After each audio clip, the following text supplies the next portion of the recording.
So can 501c3s lobby, participate in lobbying events? Traditionally, I think in your mind, you're saying, no, no, no, that's what a 501c4 is for. And many PACs fall into that. Now, here's the truth 501c3 charitable nonprofits they are allowed to do some amount of lobbying. Here's the catch you have to either fall into one of two tests. One is the substantial part test. Now, the IRS doesn't say exactly what percent of work, but let's say you have 100 hours.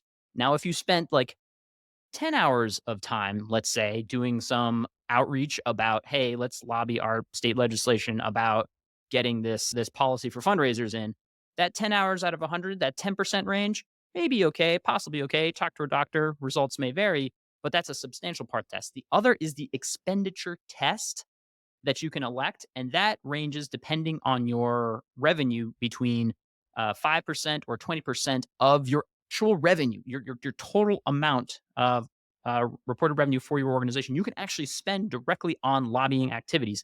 And so that's probably the safer one to go with rather than like how much, is my activity maybe considered lobbying is like how much ice cream is too much. Like, if you've had too much ice cream. But that's the more you know that your nonprofit can actually participate in a small amount of lobbying.